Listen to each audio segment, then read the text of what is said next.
మీ దగ్గర ఉన్న ఇన్ఫర్మేషన్ మాకు ఇవ్వండి అని 3-4 సార్లు అడిగితే బాధ్యత కలిగినటువంటి వ్యక్తులైతే కనీసం ఇన్సిడెంట్ జరిగినప్పుడు అక్కడ ఏం జరిగిందో బయటికి చెప్పాలని ఆలోచన ఉన్నటువంటి వ్యక్తులైతే ఇగో మా దగ్గర కూడా ఈ సమాచారం ఉంది, దీన్ని కూడా మీరు తీసుకొని 2 క్లబ్స్ చేసి ఎవడు తప్పు చేశాడో వాడిని శిక్షించండి అని చెప్పాలి అధ్యక్ష. కానీ బాధ్యత రాహిత్యంగా ఇవ్వకుండా మళ్ళీ ఎదురుదాడు అధ్యక్ష.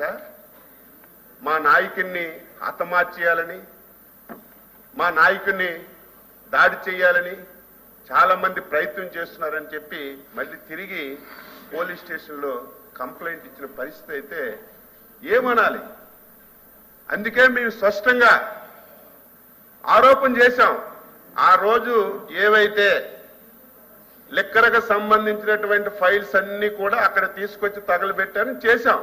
మీ దగ్గర సీసీ కెమెరా ఉంది కదా, మీ దగ్గర ఇన్ఫర్మేషన్ ఉంది కదా, మీ ఇంట్లో నుంచే వచ్చినట్టుగా, మీ ఇల్లు అంటే మీ ఇల్లు కాదు, అక్కడ సంఘటన జరిగిన దగ్గర ఏ హౌస్ అయితే ఉందో ఆ హౌస్ నుంచి బయటకు వచ్చినట్టుగా ఆధారాలు ఉన్నాయి కదా.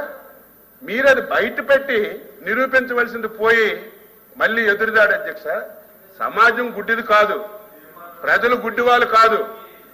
నేను చెప్పిన దాంట్లో అవాస్తవం చెప్పండి. ఒక షాపింగ్ కాంప్లెక్స్ దగ్గర యాక్సిడెంట్ అయితే ఫైర్ది, ఆ షాపింగ్ కాంప్లెక్స్ లోకి వెళ్ళి సీసీ ఫుటేజ్ తీసుకుంటలేదు అధ్యక్ష, చెప్పండి. ఇది ఎక్కడైనా దేశంలో అన్ని దగ్గర జరుగుతుంది, ప్రపంచంలో జరుగుతుంది. ఇప్పుడు ప్రభుత్వాలు ఏం చేశాయి?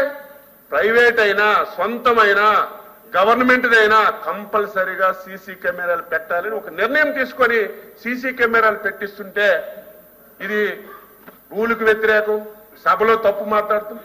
ఐఎమ్ స్టాండ్ అయ్యాం. ఇప్పుడు కూడా అడుగుతున్నాం మీ ద్వారా, లేకపోతే మా చైర్మన్ గారి ద్వారా అడుగుతున్నాం ఆయనకి. ఆ రోజు జరిగిన సంఘటన డేట్ తో సహా మా గుంటూరు ఎస్పీ గారు 4 సార్లు రేఖలు రాశారు. మీ దగ్గర సమాచారం ఉంది, ఆ రోజు ఏం జరిగిందో సీసీ ఫుటేజ్ ఇవ్వండి అని చెప్తే ఇవ్వకుండా ఏదో ఇక్కడ వచ్చింది అపోజిషన్ లీడర్ అని మీరు ప్రతిసారి మైకేస్తుంటే ఆయన తెలివిగా మీ చేసుకోండి, గవర్నమెంట్ ఉంది, మీ దగ్గర గవర్నమెంట్ ఎంక్వైరీ చేసుకుని తెలివిగా మాట్లాడు. ఎంక్వైరీ చేశాం, వివరాలు అడిగాం, అడిగితే ఇవ్వకుండా తప్పించుకొని ఈ రకంగా ఎదురు దాడి చేయడం అనేది మంచిది కాదు. ఎవరం మాట్లాడినా బాధ్యతాయుతంగా మాట్లాడాలి, బాధ్యతాయుతంగా వ్యవహరించాలి. వ్యవహరించకుండా ఇష్టానుసారంగా మాట్లాడడం మంచి విధానం కాదు.